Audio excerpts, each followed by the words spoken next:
राष्ट्रसंत भारत दिवाकर अचल लक्षाधिपति परम पूज्य आचार्य भगवान श्री प्रोत्साहकर सरिस्वती महाराज की जय। सप्तचक्र चक्रवर्ती जिन शासन शिरोमणि कोटड़ा कोहिनूर अचल लक्षाधिपति परम पूज्य आचार्य भगवान श्री मनोदय सागर सरिस्वती महाराज की जय। साहित्य निवास लक्षाधिपति परम पूज्य आचार्य भगवान श्री कलाधर सागर सरिस्वती महाराज की जय। अजोड़ शासन प्रभावक 25वां वर्ष सप्ताह तपस्वी रत्न सरल स्वभावी परम पूज्य आचार्य भगवान श्री रविन्द्र सागर सरिस्वती महाराज की ज्योतिष आचार्य मंत्र प्रभावक परम पूज्य आचार्य भगवान श्री वीरभद्र सागर सरिस्वती महाराज की आगमन से परम पूज्य आचार्य महोदय सागर सरिस्वती महाराज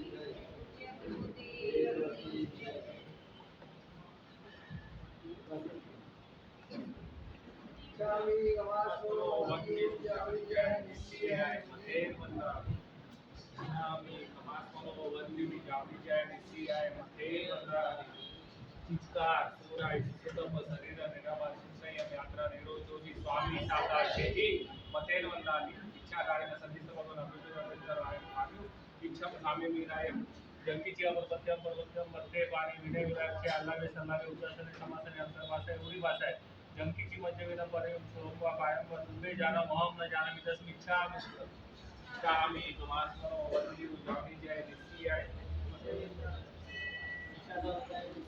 कामी कमास्मनो वंदी उजामी जय देवदान का गणसंधि सर्वगण वायरा संधिसो इष्टमिच्छामि कमास्मनो वंदी उजामी जय देवदान का गणसंधि सर्वगण वायरा येसु इष्टमिच्छामि कमास्मनो वंदी उजामी जय देवदान सारी भगत प्रसाद में वायरा प्रसाद कराओगे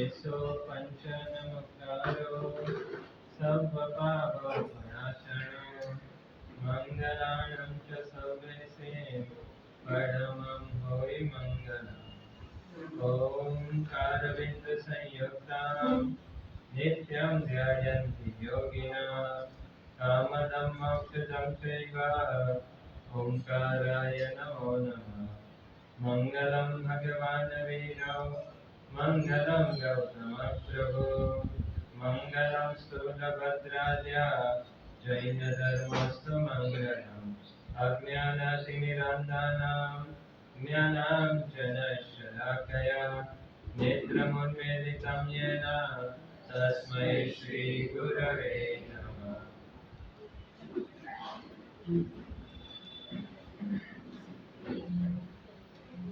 व्यासा आचार्यफला महामंत्र शुभ ध्यानी रे पंच प्रस्थाने आत्मा आचार्य होय प्राणी रे अनुकारी तरणहार भक्त हृदय सम्राट जगतवालेश्वर एवं परमात्मा ने नमस्कार करिए જેમને ધર્મતીર્થની સ્થાપના કરી જ્યાં સુધી આત્મા ધ્યાનની ભૂમિકા પરમ તત્વની સાથે પોતાની આત્માનો જોડાણ કરતો નથી જ્યાં સુધી આત્મા દિવ્ય ચેતનાની સાથે પોતાની ચેતનાનો સ્પર્શ પામતો નથી ત્યાં સુધી શ્રીપાદ અને મૈણાએ જે ઉચ્ચ અનુભૂતિઓ અને જે ઉચ્ચ ચમત્કારો પ્રાપ્ત કર્યા એ ચમત્કારો આપણે પ્રાપ્ત કરી શકતા નથી ધ્યાનની ભૂમિકાએ જ્યારે સંસારથી આપણે ઉપર ઉઠીએ અને પરમ તત્વની સાથે આપણો જોડાણ સંબંધ નાતો બંધાઈ જાય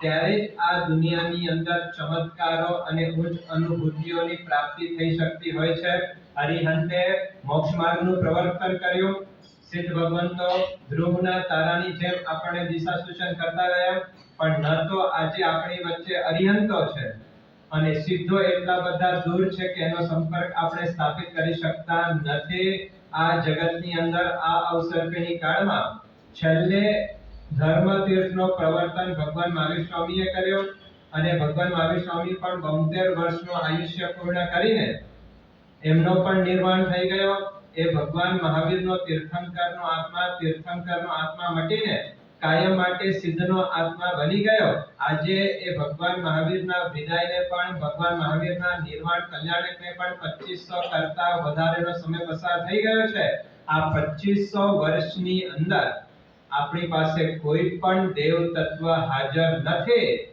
છતાં પણ 2500 વર્ષ પછી એ અરિહંત પરમાત્માનું શાસન આપણને મળ્યું છે કોના પ્રભાવ થકી 2500 વર્ષના દીર્ઘકાળની અંદર આપણી પાસે પ્રકૃષ્ટ પુણ્યના ઉદયવાળા એવા અરિહંત પરમાત્માની ગેરહાજરી હતી છતાં પણ 2500 વર્ષ પછી પરમાત્માનું શાસન મળ્યું છે ગુરુ તત્વના આધારે 2500 વર્ષ પછી આપણે ભગવાન મહાવીર સ્વામીના શાસનને પામ્યા છે અને એટલા જ માટે નવપદની અંદર અરિહંત પદ એટલે કે દેવ તત્વની આરાધના પછી ગુરુ તત્વની આરાધના બતાવી છે દેવ તત્વની આરાધના પછી ધર્મ તત્વની આરાધના બતાવી નથી પણ દેવ તત્વની આરાધના પછી ગુરુ તત્વની આરાધના બતાવી છે તત્વત્રયની અંદર देव तत्व गुरु तत्व અને ધર્મ તત્વ એક તરફ દેવ તત્વ છે એક તરફ ધર્મ તત્વ છે મધ્યમાં કોઈને સ્થાન આપવામાં આવ્યો હોય તો તે ગુરુ તત્વને આપવામાં આવેલો છે અરિહંત પરમાત્માની ઓળખાણ કરાવનાર કોઈ તત્વ હોય તો ગુરુ તત્વ છે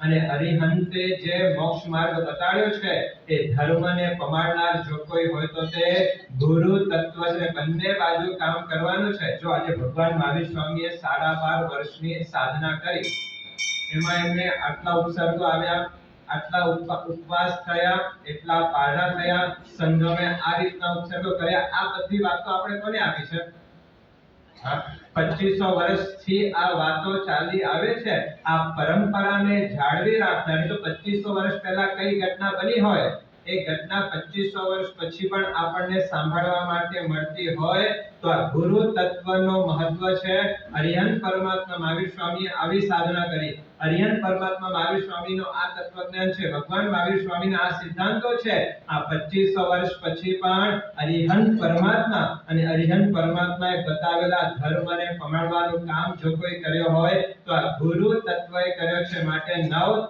તત્વત્રયની અંદર ગુરુને સેન્ટરનો સ્થાન આપવામાં આવે છે ગુરુ તત્વને ઉપાડી લો તો ન દેવ તત્વ ટકી શકે અને ન ધર્મ તત્વ ટકી શકે. દેવ તત્વ ધર્મ તત્વને ટકાવનાર જો કોઈ તત્વ હોય તો તે ગુરુ તત્વ છે. આજથી ગુરુ તત્વની આરાધનાના દિવસોનો પ્રારંભ થાય છે. આ 2500 વર્ષનો દીર્ઘકાળ ભગવાન મહાવીર સ્વામીના નિર્વાણ પછીનો થઈ ગયો છે. આ 2500 વર્ષની અંદર શું શાસન ઉપર કોઈ આફત નથી આવી? શાસન ઉપર કોઈ આપત્તિઓ નથી આવી? આ 2500 વર્ષના દીર્ઘકાળની અંદર કેટલા ઝંઝાવાતો આવ્યા, કેટલી આપત્તિઓ આવી, કેટલી આપદાઓ આવી, પણ એ બધી જ આપદાઓની વચ્ચે પણ 2500 વર્ષ પછી પણ અરિહંતના માર્ગને જીવંત રાખનાર, અરિહંતના મોક્ષ માર્ગને વેદો રાખનાર અને હજારો વર્ષ પછી પણ અરિહંતના મોક્ષ માર્ગને આપણા સુધી પહોંચાડનાર જો કોઈ હોય તો તે આચાર્ય ભગવંતો છે.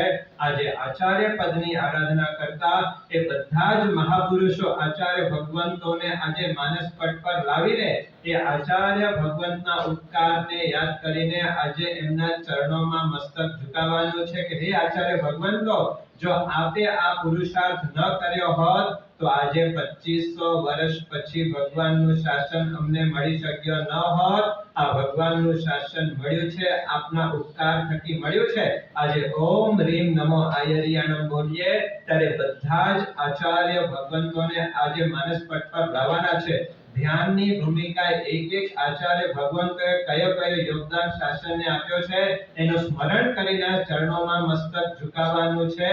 એક આચાર્ય પદની આજે આપણે આરાધના કરવા માટે બેઠા છીએ. જો અરિહંત પરમાત્મા માટે ધર્મનું પ્રવર્તન કરવું અને જગતનું કલ્યાણ કરવું એમના માટે સહેલું છે. તીર્થંકરો માટે ધર્મનું પ્રવર્તન કરવું અને જગતનું કલ્યાણ કરવું સહેલું છે, કારણ કે તીર્થંકર પરમાત્મા પાસે તીર્થંકર નામ કર્મનો પ્રચંડ પુણ્યનો ઉદય એમની પાસે હોય છે. સામાન્યથી ઓછામાં ઓછા કરોડ દેવી દેવતાઓ રાત દિવસ 24 કલાક એમની સેવાની અંદર હાજર હોય છે. તીર્થંકર ભગવંતો પાસે મોટામાં મોટો સંવત્સરણનો પ્લેટફોર્મ એમની પાસે હોય છે. તીર્થંકરો એક ભાષામાં બોલે અને બધા જીવો પોતપોતાની ભાષાની અંદર સમજી જાય એવા અતિશયો એમની પાસે હોય છે. અને એ બધાના માધ્યમથી જગતનું કલ્યાણ કરવું એમના માટે સહેલું છે. પણ જે કામ અરિહંત કરે છે એ જ કામ આચાર્ય ભગવંતને કરી બતાડવાનું છે. આચાર્ય ભગવંત પાસે એવો કોઈ તીર્થંકર નામ કર્મનો પ્રચંડ પુણ્ય નથી. આચાર્ય ભગવંત પાસે કોઈ લાખો કે કરોડો દેવી દેવતાઓ એમની સેવાની અંદર હાજર રહેતા નથી. છતાં પણ જે કામ અરિહંત કરે છે એ જ કામ આચાર્ય ભગવંત કરી બતાડતા હોય છે. એના માટે આચાર્ય ભગવંતને કેટલી ઉચ્ચ ભૂમિકા પ્રાપ્ત કરવી પડતી હશે. એ માટે આચાર્ય ભગવંતને આત્મિક શક્તિઓ કેટલી ખીલવવી પડતી હશે. એ માટે આચાર્ય ભગવંતને સાધનાનો બળ કેટલો પ્રગટાવવો પડતો હશે. ત્યારે જે કામ અરિહંત કરે છે એ જ કામ આચાર્ય ભગવંતો કરી બતાડતા હોય છે. આજે ઓમ રીમ નમો આયરિયાણમ બોલીએ ત્યારે એ મહાન આચાર્ય ભગવંતો જે 2500 વર્ષની અંદર થઈ ગયા છે, આજે એમને યાદ કરવાના છે. આ કલિકાલની અંદર તીર્થંકરો નથી મળ્યા એનો અફસોસ કરશો નહીં, પણ આ કલિકાળની અંદર તીર્થંકરના માર્ગને જીવંત રાખનાર સુવિહિત આચાર્ય ભગવંત મળી જાય તો પણ આપણો પરમ પ્રચંડ પુણ્યનો ઉદય કહેવાય. એક આચાર્યની આરાધના કરો અને એક તીર્થંકરની આરાધનાનો પુણ્ય કમાવો. એક આચાર્યની આસાધના કરો અને એક તીર્થંકરની આસાધનાનો પાપ લલાટ ઉપર લખાડો. શું કરવું છે વિચાર કરી લેજો. પ્રાઇઝ અને પનિશમેન્ટ બંને મોટા છે. એક બાજુ પ્રાઇઝ પણ મોટી છે અને બીજી બાજુ પનિશમેન્ટ પણ મોટી છે. તીર્થૈર સમો સૂરી લખ્યો છે. આ જગતની અંદર તીર્થંકરની ગેરહાજરીમાં તીર્થંકર તુલ્ય જો કોઈ હોય તો એ આચાર્ય ભગવંતોને બતાડ્યા છે. આજે આચાર્ય પદની આરાધના કરવાની છે. તો આચાર્ય એટલે શું? આચાર્ય કોને કહેવાય? 36 લોકોસનો કાવસક કરીએ, 36 સમાસમાળા આપીએ, 36 કાવસક કરીએ, બધી વાત સાચી, પણ આચાર્ય પદની આરાધના કરતા આચાર્ય કોને કહેવાય એનું ખ્યાલ પણ આપણી પાસે હોવો જોઈએ. આચાર્ય કોને કહેવાય? જો આચાર્યમાં આપણે ઘણી વાત જોઈએ ને, સ્કૂલની અંદર જે પ્રિન્સિપલ હોય એને પણ શું કહેવાય? તો શું એ આચાર્ય તીર્થંકર તુલ્ય બની ગયા? કેટલાક વ્યક્તિઓના નામની સરનેમ પણ આચાર્ય હોય છે, તો શું એ આચાર્ય તીર્થંકર તુલ્ય બની ગયા છે? જેનો આટલું મહત્વ દર્શાવવામાં આવ્યું છે શાસ્ત્રની અંદર કે આચાર્ય એટલે તીર્થંકર સમાન છે. એ આચાર્ય કોને કહેવાય? જેની પાસે બહુ મોટો શિષ્ય પરિવાર હોય, શું એ આચાર્ય ભગવાન છે? જે બહુ પુણ્યશાળી હોય એ આચાર્ય ભગવાન છે? જે બહુ સ્વરૂપવાન પર્સનાલિટી વાળા હોય, શું એ આચાર્ય ભગવાન છે?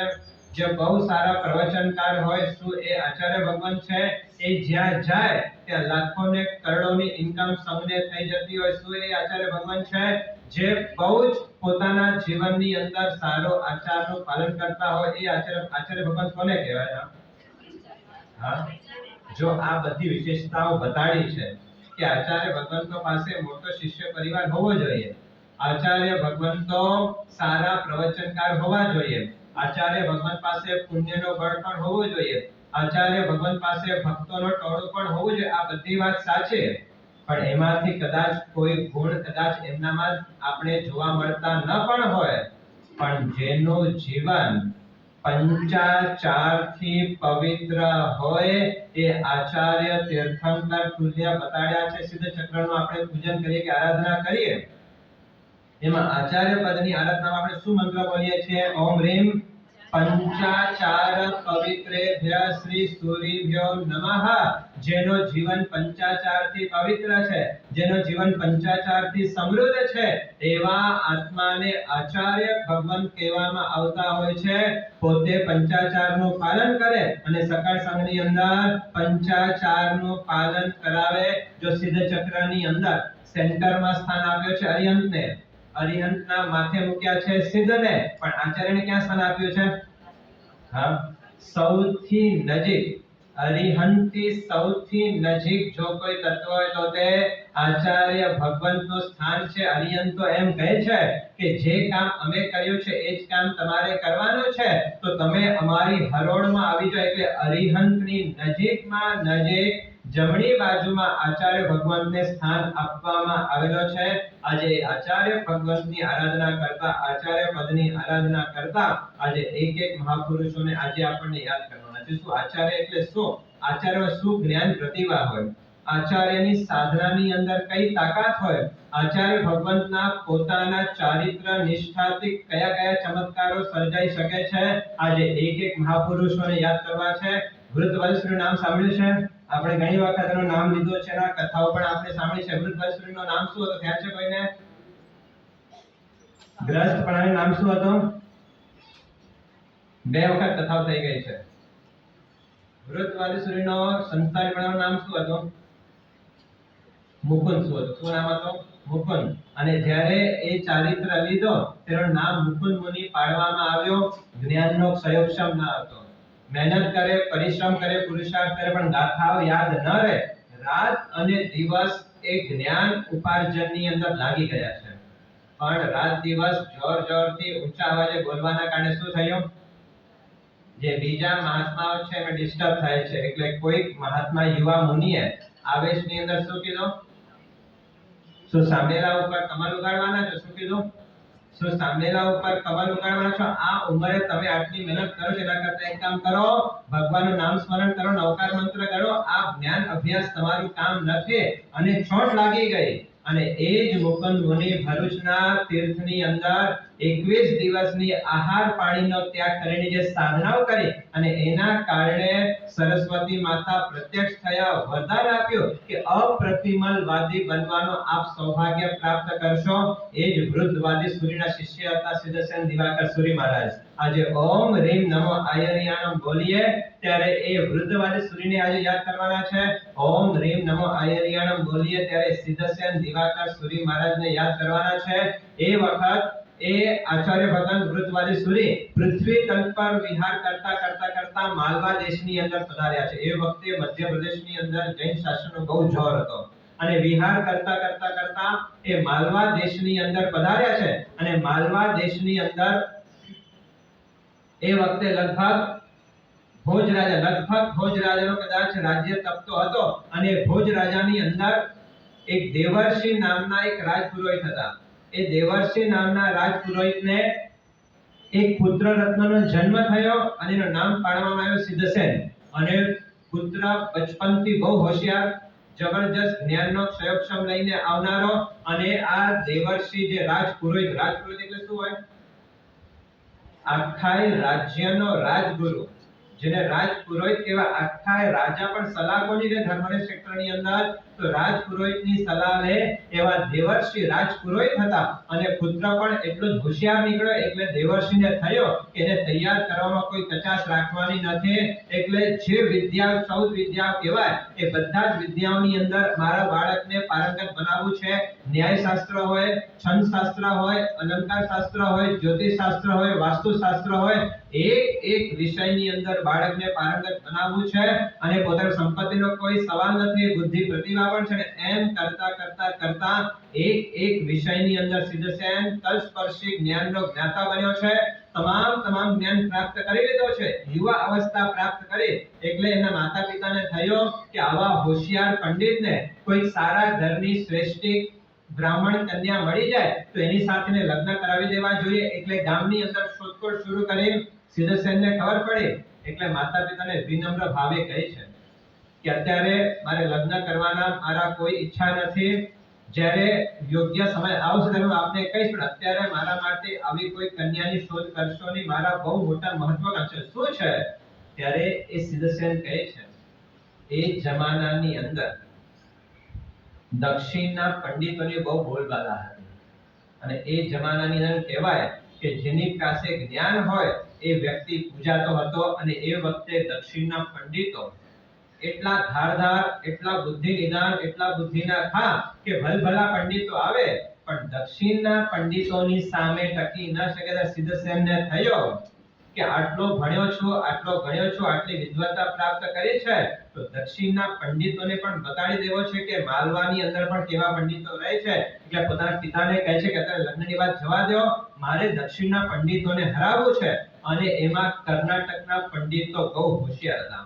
એટલે પોતે આગળ વધતા કર્ણાટકના રાજસભાની અંદર આવે છે. અને રાજસભાની અંદર આવીને એલાન કરે છે કે જો કર્ણાટકની અંદર કોઈ પણ પંડિત પોતાની જાતને માનતો હોય, કોઈ પણ પોતાની જાતને વિદ્વાન માનતો હોય, તો હું પડકાર ફેંકું છું, એલાન કરું છું, જે વિષય તમે કહો એ વિષય ઉપર હું વાત કરવા માટે તૈયાર છું. પણ મારી એક શરત છે, આ વાદની અંદર જો હું હારી જાઉં તો જે મને હરાવશે એનો શિષ્ય બની જઈશ, અથવા હું જેને હરાવું, જે હારી જાય એ મારો શિષ્ય બની જવાનો. આ શરત સાથે કર્ણાટકના રાજસભાની અંદર એમને વાત કરવાની શરૂઆત કરી. કેટલાક પંડિતો ઊભા થયા, વાત કરી, અને વાદની અંદર ભલભલા પંડિતો આવતા જાય છે.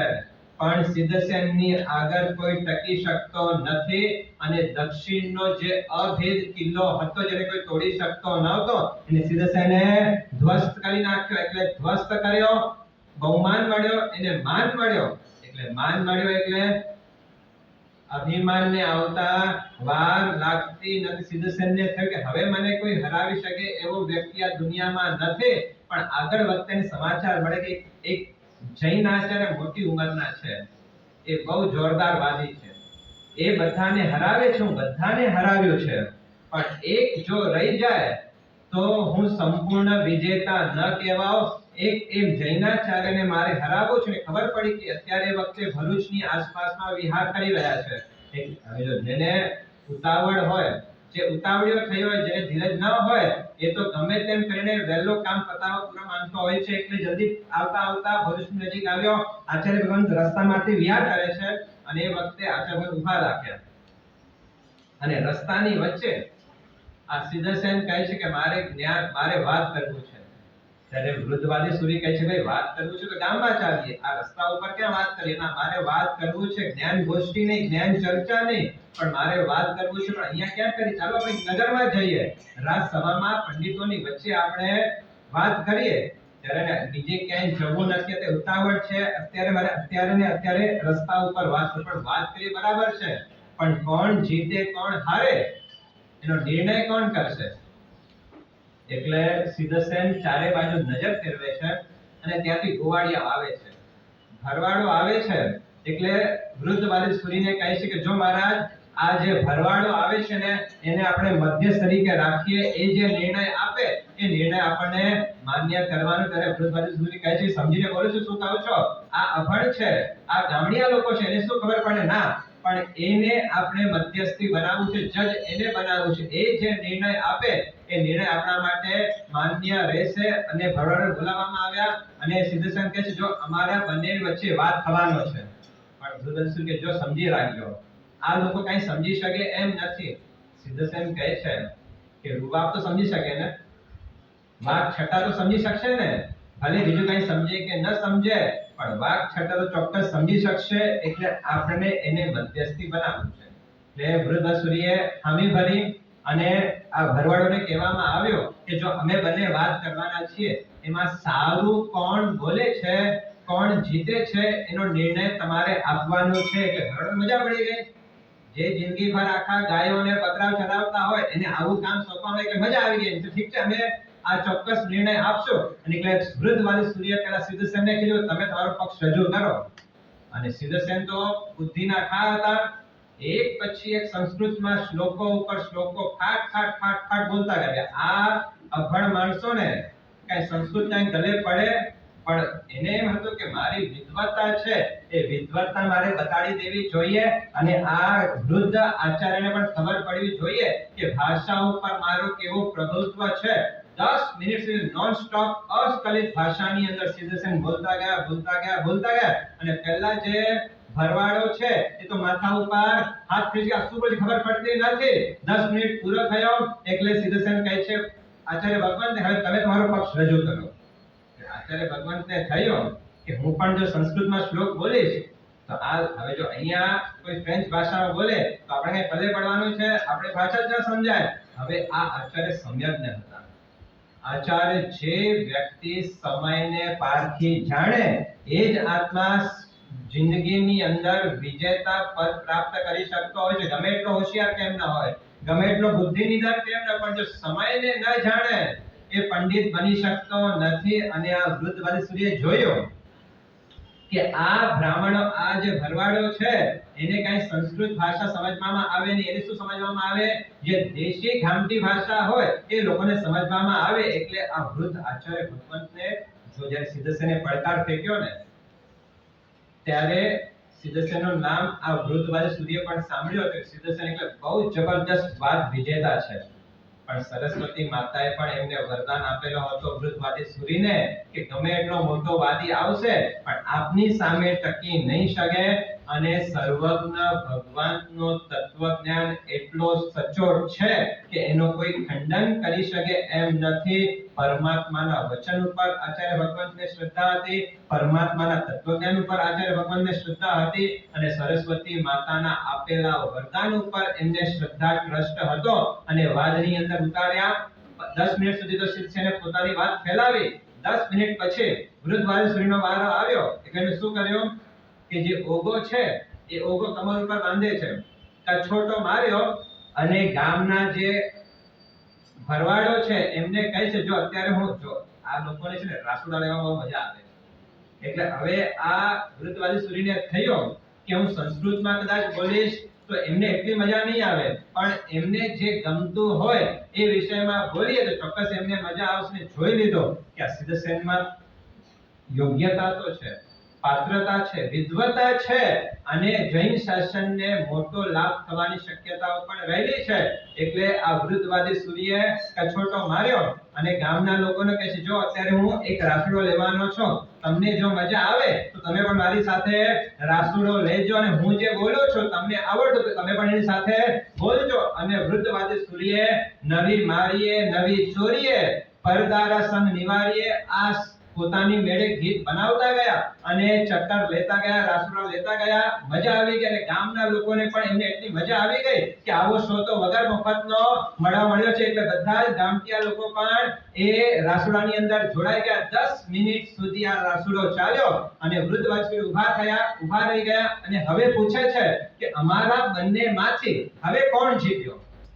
અને એ વખતે આ ભરવાડો કહે છે કે આ શું બોલે છે કઈ ખબર જ નથી પડતી કે શું બોલીને ચાલે ગયો, પણ આપે જે બોલ્યો છે બહુ સરસ બોલ્યો, અમને સમજ પડી છે અને હવે અમે અમારો નિર્ણય આપીએ છીએ કે તમારા બંનેના વાદની અંદર આ મોટી ઉંમરના જે વૃદ્ધ આચાર્ય છે ને એ જીતી ગયા છે. જ્યાં આચાર્ય ભગવંતને વિજેતા આપવાની ઘોષણા થઈ એટલે સિદ્ધસેન જે પંડિત હતા એ તરત જ આચાર્ય ભગવંતના ચરણોમાં મસ્તક ઝુકાવે છે કે ગુરુદેવ હવે આપ જીતી ગયા છો, હું હારી ગયો છું. એ વખતે વૃદ્ધવાલેશ્વરી કહે છે કે જો આ તો અન્યાય કહેવાય, આપણે વાત કરી બરાબર છે પણ આ તો અજ્ઞાની માણસો છે, અભણ માણસો છે, એની આગળ આપણે તો મોજ મજા કરી છે, ઘડી બે ઘડી ધર્મની ચર્ચાઓ કરીએ, પણ આ રીતે હાર જીતનો નિર્ણય અહીંયા ન થાય નિર્ણય તો રાજસભામાં ના. આપણી શરત શું હતી કે આ લોકો જે નિર્ણય આપશે આપણને માન્ય કરવાનો, અને એ લોકોએ નિર્ણય આપ્યો તમે જીત્યા છો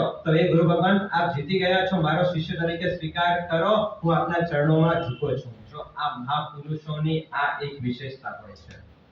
ઘણી વખત એમના જીવનમાં કોઈ દોષ આવી પણ જાય, પણ જ્યારે સાચી સમજ મળે ત્યારે સાચા માર્ગ ઉપર આવતા એમને વાર લાગતી નથી. ઇન્દ્રભૂતિ ગૌતમને પણ અભિમાન કર ટેનિસ બોલ હોય ને એની ખાસિયત શું હોય, એને તો જેટલો જોરથી નીચે પછાડો એટલો જોરથી એ ઉપર ઉછળે છે. ઇન્દ્રભૂતિ ગૌતમ અભિમાનના ટોચ ઉપર હતા, પણ જ્યાં મહાવીરના સંપર્કમાં આવ્યા નાનકડા બાળકની જેમ સમર્પિત થઈ ગયા હતા. આ સિદ્ધસેનના જીવનમાં પણ આ જ હતું કે અભિમાન હતો કે મને કોઈ હરાવી ન શકે, મને કોઈ પરાજિત કરી ન શકે, પણ આજે જ્યારે આચાર્ય ભગવંતની સામે પરાજય થયો એટલે પોતાનું શિષ્યત્વ ત્યાં અર્પણ સમર્પણ કરી દીધું. ગુરુદેવ મને શિષ્ય તરીકે સ્વીકાર કરો. ત્યારે વૃદ્ધવાલેશ્વરી કહે છે ને આ રીતે ન્યાય ન થાય, એક કામ કરો, ભલે આપણી વાત થઈ પણ રાજસભામાં જઈએ, જ્ઞાન અને જ્ઞાનીનો પણ બહુમાન થવો જોઈએ. આ તો અભણ માણસો છે. ચાલો આપણે નગરની અંદર જઈએ. નગરની અંદર રાજસભા ભરાણી છે. રાજસભાની અંદર સિદ્ધસેન અને વૃદ્ધવાલેશ્વરી પોતાનો પક્ષ રજૂ કરે છે અને સિદ્ધસેન પાસે જે જ્ઞાન હતો, જે નોલેજ હતો, એ 14 વિદ્યાનો અર્ક આજે એ વાદની અંદર ઉતાર્યો છે. અને આ બાજુ વૃદ્ધવાલેશ્વરીએ પણ જે જૈન ધર્મનો તલસ્પર્શી જ્ઞાન છે એ તલસ્પર્શી જ્ઞાન આજે વાદની અંદર ઉતાર્યો છે. અને બહુ વાદની અંદર છેવટે વૃદ્ધવાલેશ્વરીનો વિજય થયો, એનો વિજય ડિક્લેર કરવામાં આવ્યો. એટલે હવે તમારો સ્વીકાર કરો. અને સિદ્ધસેન એક ગુરુ ભગવંતના શિષ્ય બને છે. એનું નામ પાડવામાં આવ્યું કુમુદચંદ્ર. શું નામ પાડવામાં આવ્યો? આ મુનિ કુમુદચંદ્ર બન્યા છે. અને કુમુદચંદ્ર જો વિદ્યાઓ તો હતી, નોલેજ તો હતો, પંડિતાઈ તો હતી, શું ખૂટતું હતું? માત્ર જૈન ધર્મનો તત્વજ્ઞાન ખૂટતો હતો. અને વૃદ્ધવાલેશ્વરીએ મન મૂકીને એ કુમુદચંદ્ર મુનિને જૈન ધર્મનો તત્વજ્ઞાન એમને પીરસ્યો, જૈન સિદ્ધાંતોના પાઠ એમને ભણાવ્યા. અને એમ કરતા વર્ષો નીકળી ગયા. વૃદ્ધવાલેશ્વરીને થયો હવે કુમુદચંદ્ર એક યોગ્યતા પ્રાપ્ત કરી લીધી છે એકલા વિહાર કરવાની, અને જૈન શાસનની જબરજસ્ત પ્રભાવના કરવાની તાકાત એમનામાં છે. કે ગુરુ એમને આજ્ઞા કરે છે કે હવે તમારે એકલા વિહાર કરવાનો છે. વિહાર કરતા કરતા કરતા જૈન શાસનનો ડંકો વગાડવાનો છે. વિહાર કરતા કરતા આ કુમુદચંદ્ર મુનિ સિદ્ધસેન દિવાકર સુરી મહારાજ વિહાર કરતા ચિત્તોડગઢમાં આવ્યા. ચિત્તોડગઢ ક્યાં આવ્યો? ચિત્તોડગઢનો શું વખણાય? આ રાજ કિલ્લો ચિત્તોડગઢનો વખણાય છે. એટલે વિહાર કરતા ચિત્તોડગઢની અંદર પધાર્યા છે. અને તેઓ ગામમાં જઈ આવીએ, શું વિશેષતા છે જોઈ આવીએ. અને ગામની અંદર ચક્કર મારતા મારતા મારતા રાજ કિલ્લાની અંદર ગયા. અને રાજ કિલ્લાની અંદર ગયા બાદ કુમુદચંદ્ર એક જગ્યા ઉપર આવ્યા. અને એક જગ્યા ઉપર એક કિલ્લાની અંદર એવા થાંભલાઓ ઊભા કરવામાં આવ્યા હતા જે અલગ જાતના હતા. કઈ વસ્તુથી બનેલા છે, કયા દ્રવ્યનો ઉપયોગ થયો છે કઈ ખબર પડતી નથી. થાંભલા ઉપર નજર કરે છે, આમાં કંઈક રહસ્ય હોવું જોઈએ. એટલે ગામના લોકોને બોલાવે છે કે ભાઈ આ થાંભલાનો રહસ્ય શું છે. અને એ વખતે ગામના લોકો કહે છે કે ખબર નહીં આ થાંભલાનો રહસ્ય શું છે, પણ પૂર્વજો અમારા કહેતા હતા કે આ થાંભલાઓ કોઈ દેવ અધિષ્ઠિત થાંભલાઓ છે. એનું ઢાંકણું પણ એવી રીતે ઢાંકવામાં આવ્યું છે કે કોઈ વ્યક્તિ આ થાંભલાનો ઢાંકણું ખોલી શકે એમ નથી. તમને કીધું ને કે સિદ્ધસેન જ્યારે દીક્ષા નહોતી લીધી એના પહેલા બધા જ શાસ્ત્રોની અંદર એ પારંગત થયેલા હતા. એમાં વનસ્પતિ શાસ્ત્રની અંદર પણ સિદ્ધસેન એ પારંગત થયેલા હતા. અને થાંભલો જોયો એટલે લાગે છે કે કોઈ દ્રવ્યથી એને સીલ કરવામાં આવ્યો છે, કોઈ દ્રવ્યથી એને પેક કરવામાં આવ્યો છે અને દેવ અધિષ્ઠિત છે, માટે દેવતાઓને પ્રસન્ન કરવા પણ શું કરવું જોઈએ. અને વિચાર કરતા કરતા ચાર શ્રાવકોને ભેગા કર્યા અને ચલો અરવલ્લી પર્વતની અંદર ચાલો, ગુફામાં ચાલો, અને જે 4-5 ઔષધિઓ જોઈએ છે એ 4-5 ઔષધિઓ એમને લઈ આવ્યા, એનો લેપ કર્યો, એનો રસ કાઢ્યો અને જેવો રસ એ થાંભલાના ઢાંકણા ઉપર રસ છાંટ્યો અને થાંભલો ધડાક દઈને એનો ઢાંકણો ખુલ્યો અને જ્યાં ઢાંકણો ખુલ્યો એ થાંભલાની અંદર અલભ્ય એવી હસ્તલિખિત તાળપત્ર ઉપર લખેલી હસ્તલિખિત પ્રતો હતી. જો આટલા વર્ષોથી આ થાંભલો એમને બંધ પડ્યો હતો. પહેલી વખત કુમુદચંદ્રએ પોતાના વિદ્યાના પ્રભાવથી આ ઢાંકણો ખોલ્યો છે. જેવો ઢાંકણો ખોલ્યો પ્રતો દેખાણી, એ પ્રતમાં હાથ નાખી એક પ્રત હાથમાં લીધી અને ઉપરથી દેવવાણી થઈ કે કુમુદચંદ્ર મુનિ, આપે આપની વિદ્યાના પ્રભાવથી ભલે ઢાંકણો ખોલ્યો છે પણ હું આપને કહું છું કે આ વળી પાછો ઢાંકણોને બંધ કરી નાખો.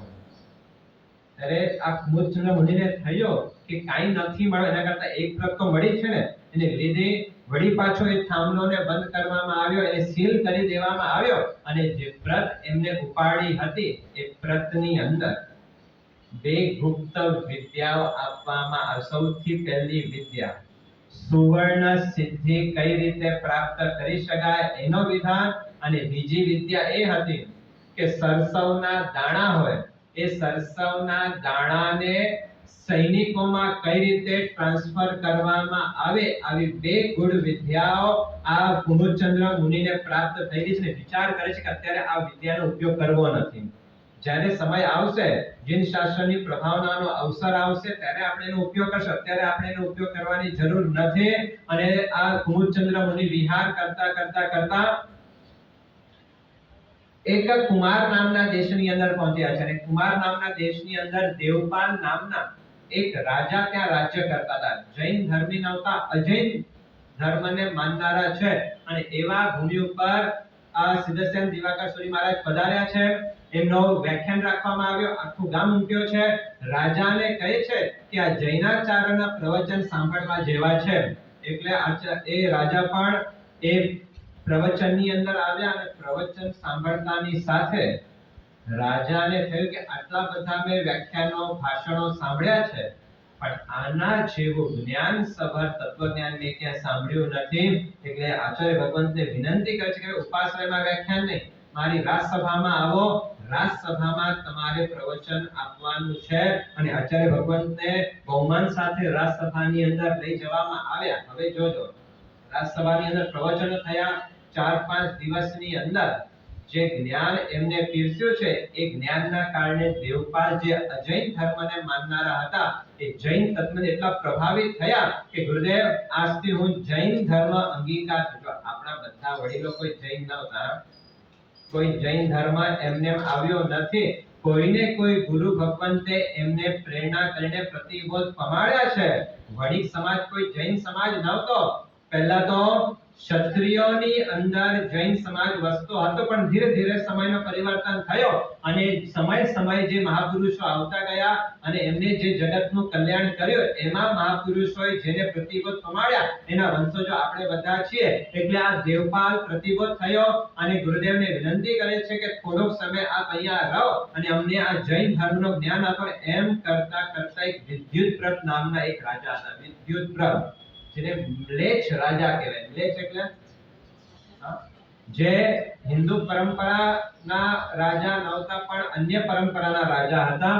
એ મ્લેચ્છ રાજાએ દેવપાલ ઉપર હુમલો કર્યો છે. દેવપાલની કોઈ તૈયારી ન હતી અને એ વિદ્યુતપ્રભના મોટા ફૌજની આગળ આ દેવપાલની સેના નાની પડતી હતી. એટલે દેવપાલને વિચાર થયો, જો યુદ્ધની અંદર તો જવું જ પડશે, પણ યુદ્ધ કરશો તો 100% યુદ્ધની અંદર આપણો પરાજય પાકો લાગેલો છે અને જો મારો પરાજય થયો તો આખી ધર્મ સંસ્કૃતિ ખતમ થઈ જશે, મ્લેચ્છ રાજાનો રાજ આવશે અને આખી પ્રજા દુઃખે કરવું તો રસ્તો દેખાતો નથી. અને એ વખતે કોણ યાદ આવ્યા?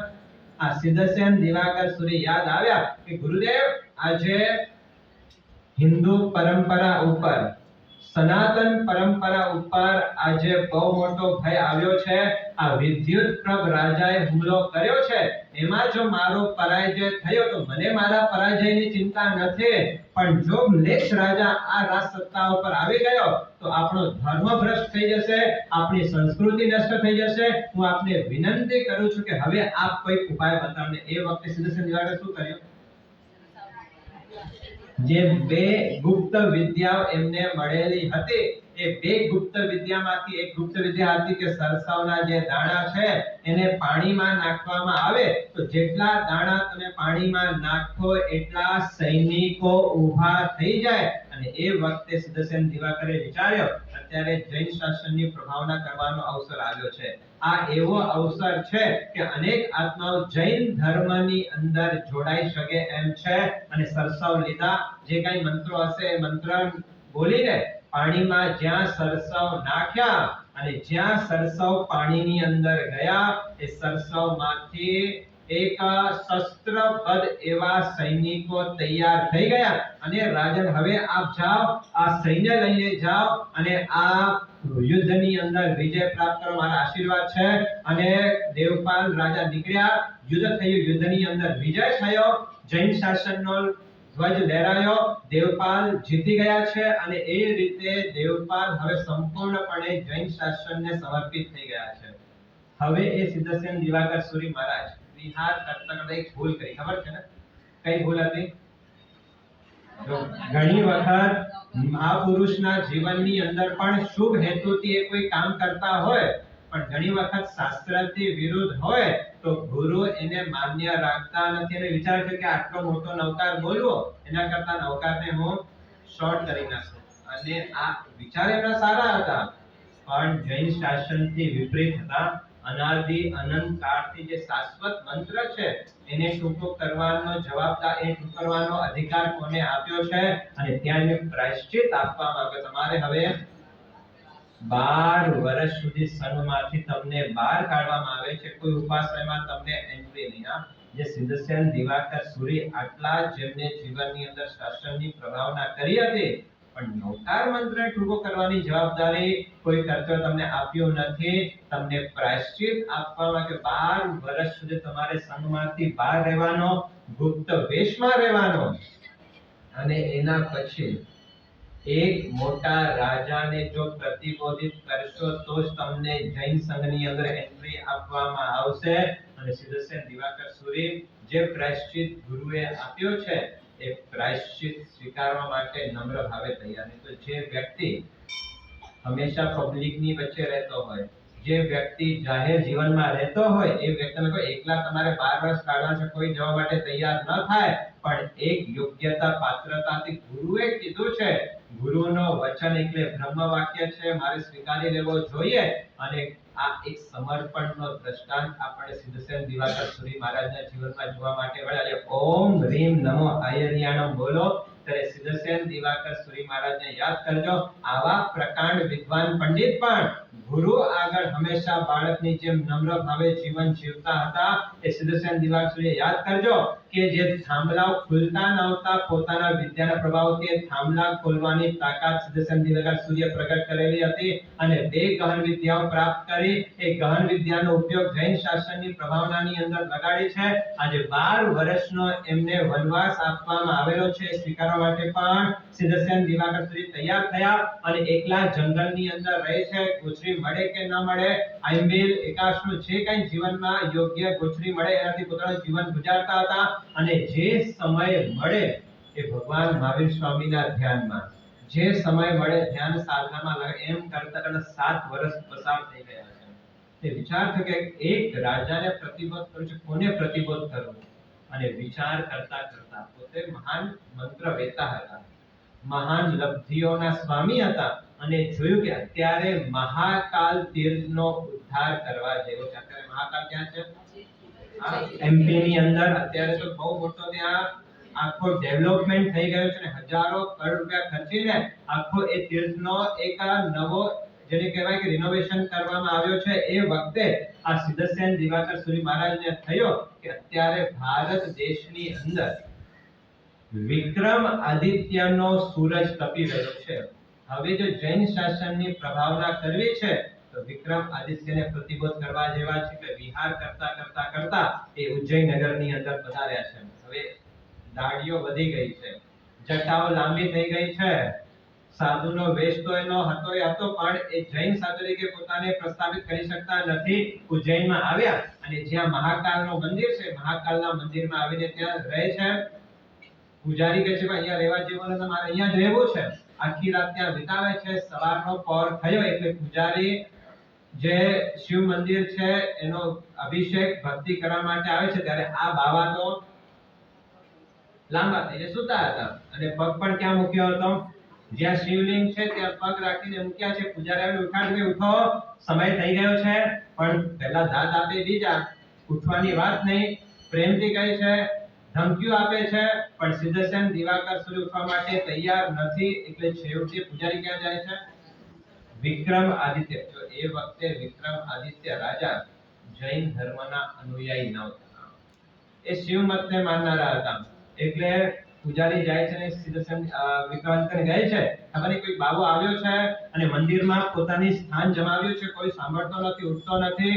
એટલે વિક્રમાદિત્ય કહે જા, 4 માણસો લઈ જાઓ અને બાવાને ઉઠાડો, પ્રેમથી ઉઠાડો, ન માનો બસ ચમત્કાર બતાડજો. એટલે 4 માણસો ગયા, પ્રેમથી ઉઠાડે છે, પણ બાવા તો સાંભળે બીજા, સાંભળવા માટે તૈયાર નથી, ઉઠવા માટે તૈયાર નથી. એ વખતે અહીંયા એક પ્રતિબદ્ધ પમાડવો હતો ને રાજાને, એટલે એના 4 માણસો આવ્યા, ઉઠતા નથી, બળજબરી કરી તો પણ માનતા નથી. છેવટે ન છૂટકે પહેલા જે 4 માણસો આવ્યા હતા એને હંટર ઉપાડ્યા, ચાબુક ઉઠાડ્યા અને ચાબુક ફટકારે છે.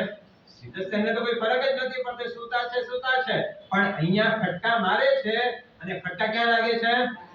એ રાજાના અંતપુરના જે રાણીઓ છે એને કોરડાના ફટકા લાગે છે. અને જ્યાં ફટકા, પહેલા તો સિદ્ધસેન દિવાકર તો સૂતા છે એને કોઈ ફરક નથી પડતો, પણ અહીંયા કોરડા ફટકા રહે છે અને ત્યાં ફટકા, અને ત્યાં અંતપુરની અંદર ચીસાચીસ થઈ ગઈ છે કે અમને કોઈ મારે છે. આ અવાજ છે કે વિક્રમાદિત્ય રાજા પણ અંતપુરમાં શું થયો ખબર નહીં, કોઈ અમને મારે છે, પીઠ ઉપર દુખે છે, પણ કોઈ કોઈ મારે છે, કોઈ કોરડા ફટકાવે છે, એવા પીડા વેદના અમને થાય છે. એ વખતે વિક્રમાદિત્યને યાદ આવ્યો શું કે મેં 4 માણસો મોકલ્યા છે બાવાને ઉઠાડવા માટે.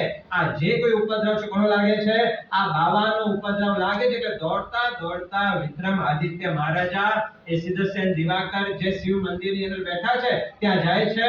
મારોને ઊભા રાખો, બંધ કરો મારો મારવાનો, તમે અહીંયા મારો છો ને પીડા મારી પત્નીઓને થાય છે, બંધ કરો. અને પોતે રાજા સિદ્ધસેન દિવાકર વિનંતી કરી કે સ્વામીજી તમારી ભૂલ થઈ ગઈ છે, આપ અહીંયા બેઠા છો, કૃપા કરીને આપ અહીંયાથી ઊભા થાઓ અને પૂજારીને પોતાની ભક્તિ કરવાનો અવસર આપો. ત્યારે સિદ્ધસેન દિવાકર સુરી કહે છે કે તમે જે શિવની ભક્તિ કરવા માટે આવ્યા છો ને એ શિવ તમારી ભક્તિ સ્વીકારે એમ નથી. કેમ એ નહીં સ્વીકારે? હું કહું છું ને, મને બતાડો કેમ નહીં સ્વીકારે. એ વખતે ત્યાં સિદ્ધસેન દિવાકર સુરી મહારાજે આ મહાકાલ તીર્થનો ઉદ્ધાર કરવા માટે શું કરે છે? કલ્યાણ મંદિરનો ત્યાં સ્તોત્રનો પાઠ શરૂ કરે છે, પોતે બનાવે છે. ભગવાનનો યાદ કરીને, સ્મરણ કરીને એક શ્લોક બોલતા જાય છે. 10 શ્લોક જ્યાં પૂરા થયા, 11મો શ્લોક જ્યાં બોલ્યા ત્યાં શિવલિંગમાંથી ધુવાળા નીકળવા લાગ્યા. જ્યાં 16મો શ્લોક આવ્યો એટલે શિવલિંગ ફાટ્યો, અને જ્યાં શિવલિંગ ફાટ્યો એમાંથી પાર્શ્વનાથ પરમાત્મા પ્રગટ થયા. અને જેમ જેમ શ્લોક બોલાતા જાય છે, જે પાર્શ્વનાથ પરમાત્મા હાલક ઢોલક થતા હતા, 44 ગાથાઓ પૂરી થઈ એટલે પાર્શ્વનાથ પરમાત્મા ત્યાં સ્થિર થઈ ગયા, ત્યાં પ્રતિષ્ઠિત થઈ ગયા. અને એ વખતે સિદ્ધસેન દિવાકર સુરી મહારાજ વિક્રમાદિત્યને કહે છે કે હું તમને કહેતો કે શિવ તમારી સ્તુતિની સારણ હોય એ હતો કે જે આ બનાવવામાં આવ્યું છે, હકીકતમાં તો આ અવંતી પાર્શ્વનાથ ભગવાન છે જેની સ્થાપના અવંતી રાજાએ પોતાના જીવનની અંદર કરેલી હતી, પછીથી કોઈ આવ્યા, એનો લેપ કર્યો અને એનો આખો અલગ સ્વરૂપ આપવામાં આવ્યું છે. પણ હકીકતમાં જે ચમત્કાર છે આ શિવલિંગનો નથી, પણ જે ચમત્કાર છે આ પાર્શ્વનાથ પરમાત્માનો છે. હવે હું આપને કહું છું, જો રાજ્યની અંદર સુખી સંપન્નતા પ્રાપ્ત કરવી હોય તો આ અવંતી પાર્શ્વનાથનો સારો જિલ્લાને નિર્માણ કરો અને મારા ગુરુને બોલાવીને પ્રતિષ્ઠા કરો, તો આખા તમારા રાજ્યની અંદર સુખી સંપન્નથી વૃદ્ધિ પામતી જશે. અને વૃદ્ધવાદી સૂરીને બોલાવવામાં આવ્યા અને વૃદ્ધવાદી સૂરીએ અવંતી પાર્શ્વનાથની ત્યાં પ્રતિષ્ઠા કરવામાં આવીને આ રીતે આજે કેટલાય રાજાઓ 2500 વર્ષની અંદર થયા. આજે કોઈ રાજાને યાદ કરવામાં નથી, પણ કોને યાદ કરવામાં આવે છે? વિક્રમાદિત્યને. વીર સંવંત આપણને ખબર નહીં હોય, પણ વિક્રમ સંવંત તો ચોક્કસ આપણને ખબર હશે. પર દુઃખ ભંજનનો બિરુદ જેને પ્રજાએ આપ્યો હતો, એવા વિક્રમ આદિત્યના પ્રતિબોધક તરીકે કોઈ હોય તો આચાર્ય ભગવાન સિદ્ધસેન દિવાકર સૂરી મહારાજ હતા.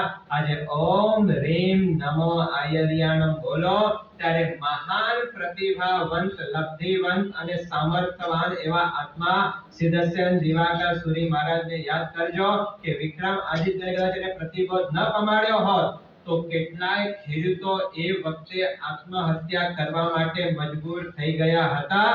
પણ આ વિક્રમ આદિત્યએ કીધું કે તમારા જે પણ તમારા લોન છે કે કરજો છે, આજે બધો જ કરજો હું ચૂકવી દઉં છું, તમારા ઉપર કોઈ કરજો નહીં રહે. અને એ વખતે ખેડૂતો ખુશાલી બનાવવા માટે જૂના ચોપડાને ફાડી નાખ્યા અને નવા ચોપડા લખવાની શરૂઆત થઈ. ત્યારથી આપણે ત્યાં આ ચોપડા પૂજનની શરૂઆત થવામાં આવેલી છે. આજે ઓમ રીમ નમો આયર્યાણમ બોલો ત્યારે વૃદ્ધવાદી સૂર્યને યાદ કરજો કે ભરવાડોની આગળ સમયજ્ઞ કોને કહેવાય? સમય પાળનારા વ્યક્તિ કેટલી મોટી સિદ્ધિ પ્રાપ્ત કરે છે એનો જાજર દ્રષ્ટાંત આપણે વૃદ્ધવાદી સૂરી આપ્યો છે કે આ ભરવાડોની આગળ સંસ્કૃત ભાષા નહીં ચાલે, આ ભરવાડોની આગળ તો દેશી ગામઠી ભાષા ચાલશે. અને દેશી ગામઠી ભાષાની અંદર સિદ્ધસેનને પ્રતિબોધ કરવાનું કામ આચાર્ય ભગવંતે કર્યો હતો. આજે ઓમ રીમ નમો આયર્યાણમ બોલીએ આવા મહાપુરુષોને સ્મરણમાં લાવીને જો એમને આવા ઉપકારો ન કર્યા હોત તો વિક્રમ આદિત્ય રાજા આપણા જૈન ધર્મને ન મળ્યા હોત, અને વિક્રમ આદિત્ય ન મળ્યા હોત તો કેટલા આત્માઓ આજે મિથ્યા ધર્મની અંદર પ્રવેશ કરી ગયા હોત. આજે જે કઈ ઉપકારો છે એ આચાર્ય ભગવંતોનો છે. સુવર્ણ સિદ્ધિ જેને પ્રાપ્ત થઈ એ સુવર્ણ સિદ્ધિ અમને વિક્રમ આદિત્ય રાજાને આપી. અને વિક્રમ આદિત્ય રાજાએ આખા જગતની અંદર જે દાનની વર્ષા વર્ષાવી હતી એ બધો પ્રભાવ જૈન શાસનનો, જૈન શાસનના ગુરુ ભગવંતનો છે. આજે ઓમ રીમ નમો આયર્યાણમ બોલે એક એક મહાપુરુષોને આજે યાદ કરતા કરતા આજે આર્યક્ષી સુરેશ્વરજી મહારાજા સાહેબ હોય, જયસિંહ સુરેશ્વરજી મહારાજા સાહેબ હોય, કલ્યાણ સાગર સુરેશ્વરજી મહારાજા સાહેબ હોય, કે જે પણ હેમચંદ્ર સુરેશ્વરજી મહારાજા સાહેબ હોય, હરિભદ્ર સુરેશ્વરજી મહારાજા સાહેબ હોય, જે આત્માઓ આ જૈન શાસનની અંદર થઈ ગયા છે એ બધા જ મહાત્માઓને આજે આપણે યાદ કરીને તીર્થાયરા સમસુરી એક આચાર્યની ભક્તિ, એક આચાર્યની આરાધના કરો, એક તીર્થંકરની આરાધનાનું પુણ્ય કમાવો, એક આચાર્યની આરાધના કરો અને એક તીર્થંકરની આરાધનાનો પાપ લગાટે લખાવો. શું કરવું છે? આચાર્ય પદની આરાધના કરતા એ મહાપુરુષને ચરણ મસ્તક ઝુકાવતા અમારા જીવનની અંદર પણ આવા સદ આચારનો નિર્માણ થાય અને અમે પણ અમારા શ્રાવક જીવનને એ સદાચારથી ખીલતો કરીને મળેલા આ માનવ જીવનને સફળ અને સાર્થક કરીએ એવી મંગલ શુભ ભાવના સાથે જે આચાર્ય ભગવંતો આપણા નજરમાં આવતા હોય, હિમાંશુસુરી મહારાજ જેમને 11000 આંગીલો કર્યા, હેમવલ્લભસુરી મહારાજ જેમને હિમાંશુસુરી જેમને 19000 આંગીલો કર્યા, હેમવલ્લભસુરી જેમને 10000 આંગીલો પૂરા કર્યા છે, આચાર્ય ભગવાન ભોળોદય સાગર સુરી મહારાજ જેમને 11000 કરતા વધારે ઉપવાસ કરીને એક વિક્રમ જેને સર્જ્યો છે એવા આચાર્ય દક્ષિણાધિપતિ આચાર્ય ભગવાન ભોળોદય સાગર સુરી મહારાજને યાદ કરો. આચાર્ય ભગવાન કવિન્દ્ર સાગર સુરેશ્વરજી મહારાજ સાહેબ, 5000 કરતા વધારે ઉપવાસ ઓલરેડી જેમ જીવનની અંદર થઈ ચૂક્યા છે. 25 વર્ષથી તપ જે કરી રહ્યા છે અને એક આચાર્ય ભગવંતો આવી આરાધના સાધના કરે તો કઈ રીતે સકળ સંઘને એ ધર્મ માર્ગની અંદર જોડાઈ શકતા હોય છે એનો તાજો દ્રષ્ટાંત આપણે સામે જોઈ શકીએ છીએ. 151 જેટલા આરાધકો આજે વર્ષી તપની અંદર જોડાય છે. જો આચાર્ય ભગવંતે આ ટેલ ન કરતો કદાચ નવા જે સજોડા છે બીજા અન્ય વ્યક્તિઓ છે કદાચ એ વર્ષી તપ કે ધર્મની આરાધનામાં જોડાયા ન હોત, પણ એક આચાર્ય ભગવંતનું કામ જ છે પોતે આરાધના કરે અને બીજા આત્માઓને આરાધનાની અંદર જોડતા હોય છે. તો આ બધો પ્રભાવ આ શાસનના ધુરી સમાન એવા આચાર્ય ભગવંતોનો છે. તે બધા જ આચાર્ય ભગવંતોને આજે યાદ કરીને એમના સ્મરણ કરીને જો વંદના તે પાપની કંદના રહ્યા, એમને તો કામ જે કરવા કરી ગયા છે આપણે કરી શકવાના નથી, પણ આપણે શું કરી શકીએ? માત્ર વંદના કરી શકીએ છીએ અને વંદના કરવાથી આપણી પાપોની નિકંદના થાય છે. તો આજે એ આચાર્ય પદની આરાધના કરતા સૂર્ય મંત્રનો બહુ મોટો પીઠબળ જે એકમાત્ર આચાર્ય ભગવંત પાસે જ છે. અધિકાર સૂર્ય મંત્રનો અધિકાર બીજા કોઈને નથી. એકમાત્ર આચાર્ય ભગવંતને અધિકાર છે એની આરાધના કરી શકે અને એની આરાધનાના પ્રભાવથી આચાર્યાધીન શાસનનો ઉન્નતિ કરા આચાર્ય ભગવંતો જીન શાસનની ઉન્નતિ કરતા હોય છે. અને મુલુંડ પૂર્વ સંઘનું એક પરમ સૌભાગ્ય છે કે આ મુલુંડ પૂર્વ સંઘની અંદર સૂર્ય મંત્ર પીઠિકાની આરાધના મુલુંડ પૂર્વ સંઘની અંદર થઈ છે. આચાર્ય ભગવંત 25 દિવસ સુધી આજ નવકમલ ભવનની અંદર સૂર્ય મંત્રની આરાધના કરી છે. એ આરાધનાના પ્રભાવથી એમના જીવનનો વિકાસ તો થાય, પણ જે ભૂમિ ઉપર એ આરાધના કરે એ ભૂમિનો પણ વિકાસ થયા વિના રહેતો નથી. લાખો કરોડો દેવી દેવતાઓ જે સૂર્ય મંત્રની આરાધના અધિષ્ઠાયિકા છે, ત્રિભુવન સ્વામીની હોય એ પણ સૂર્ય મંત્રની અધિષ્ઠાયિકા છે. યક્ષરાજ ગણિપીઠક યક્ષ હોય એ પણ સૂર્ય મંત્રની એક અધિષ્ઠાયક દેવ છે. જો ત્રિભુવન સ્વામીની નવકાર મંત્ર સિદ્ધ ચક્ર અને સૂર્ય મંત્રના અધિષ્ઠાયિકા છે, તેમ ગણિપીઠક યક્ષરાજ પણ સિદ્ધ ચક્રના પણ અધિષ્ઠાયક છે અને સૂર્ય મંત્રના પણ અધિષ્ઠાયક દેવી દેવતાઓ છે.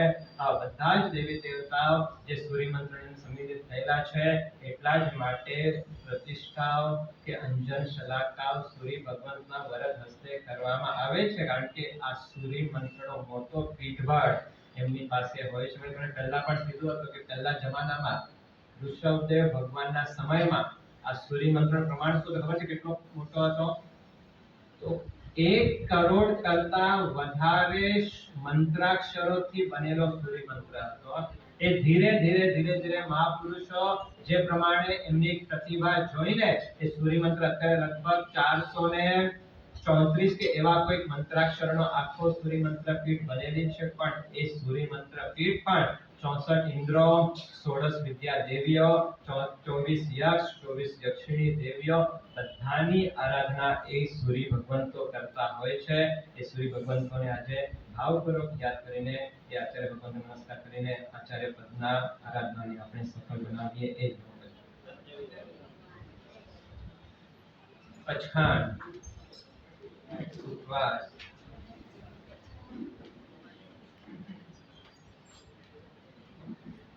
સૂર્યોગે અપદનો પછાઈ દિવ્યમ પિયર વસન હેમ સાઈમમ અનથણ અમનો શાસન પાણહાર કોર્સી 60 કોર્સી પછાઈ ચોવ્યમ પિયર વસન હેમમ પારી ઠાણ મત પાણસ સનેવા ગૌરેવ સસન સનેવા ગોશી રે આઈબીર એકાશનો વ્યાસનો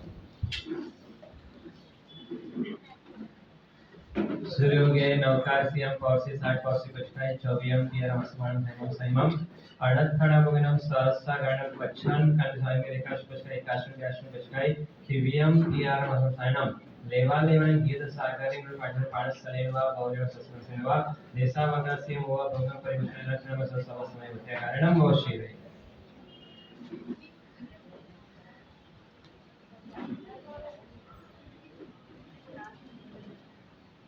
સિદ્ધ ચક્રનો આરાધનાનો પ્રારંભ કરીએ. સિદ્ધ ચક્ર